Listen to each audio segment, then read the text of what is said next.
คือขันมาเบ่งเด้อพี่น้องอันน่ะงาม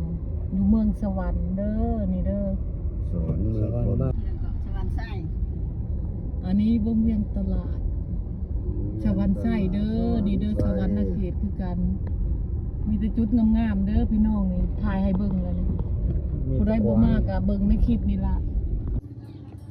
ฮัลโหลสบายดีทุกคนตอนนี้เราอยู่ที่สวรรค์นาเขตวัดใหญ่ไสยภูมิเนาะทุกคนเดี๋ยวเราสิพาถ่ายอันพญานาคใหญ่ๆนี่ถ่ายไปดูน้ำไส้อย่างเงี้ยฮะก็เคยเห็นทุกคนฮันนะเบิ่งสิอ้อมให้เบิ่งนี่นี่เด้อนี่ใหญ่แห้งได้ทุกคนนี่สบายดีน้องไส้สบายดีตอนนี้เราอยู่ใส่ที่แคมป์ของสวรรค์นาเขตตรงนี้มันจะเป็นอย่างนะเป็นพญานาควัดอย่างวัดใหญ่ไสยภูมิปากห้าสิพาไปส้มเด้อทุกคนนี่พญานาคใหญ่เนาะน้องไส้นี่แหละพาไป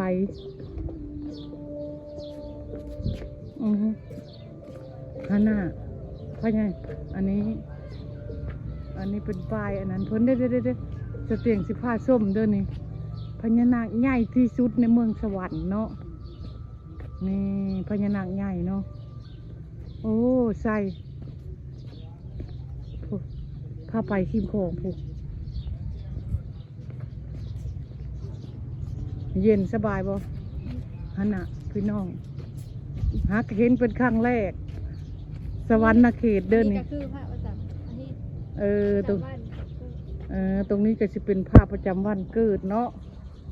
ตรงนั้นก็จะเป็นริมของทุกคนป้าจะเตียงสิภาพไปถ่ายน้องไส้และพามานี่น้องไส้พามา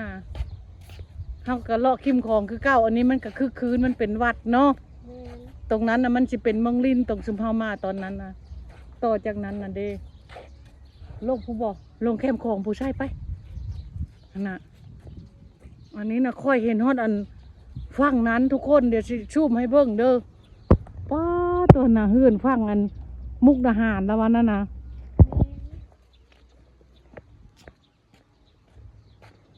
ป้ามุกดาหารใกล้ๆนึงนะทุกคนแน่เบิ่งนะน่าเห็นพระอันนี้พระขาวตอนนี้นะรู้สึกว่าแดดแห้งแดดแห้งเนาะใช่เนาะแดดแห้ง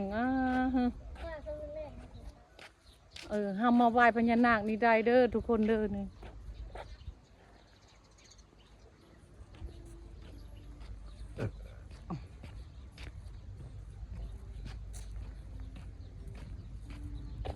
ใช้จุดทูบฮะจิไปขอพรนะใช่ซื้ออยู่ใส่ซื้อเท่าไหร่มาฮะสิมาไหว้พระก่อน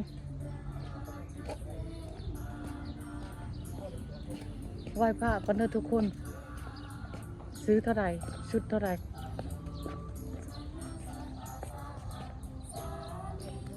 ฮะ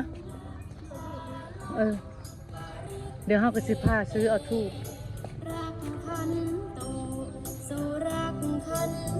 เดี๋ยวเขาก็สิซื้อเอาทูบไป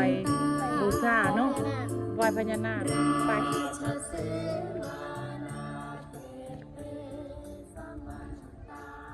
อยู่ริมโขงเลยเป็นวัดดังอยู่ได้พี่น้องตรงนี้นะเป็นเมืองสวรรค์นาเขตเดี๋ยวก็สิพาจุดทูบขอพรเนาะถ้ามาแบบกระทันหันนะพี่น้องเขาก็จะจุดพร้อมกันกับน้องใส่เลยอะเฮ็ดพร้อมกันเลยเนาะ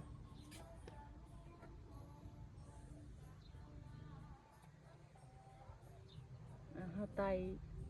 มาจุดทูบ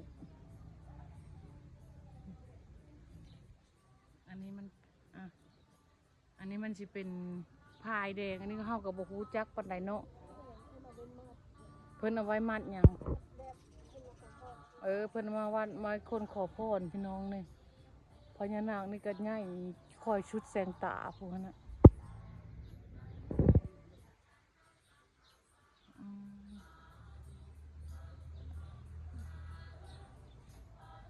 ตัวใด นี่บ่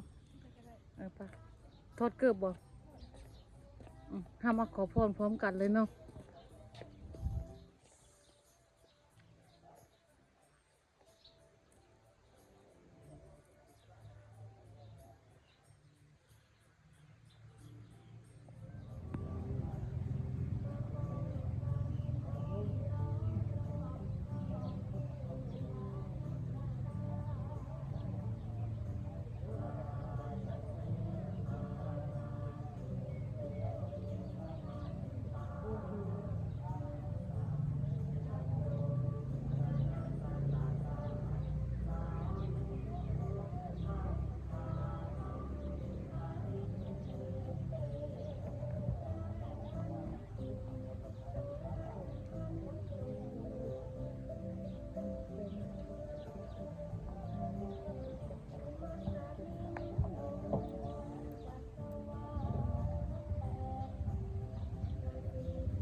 เสร็จแล้ว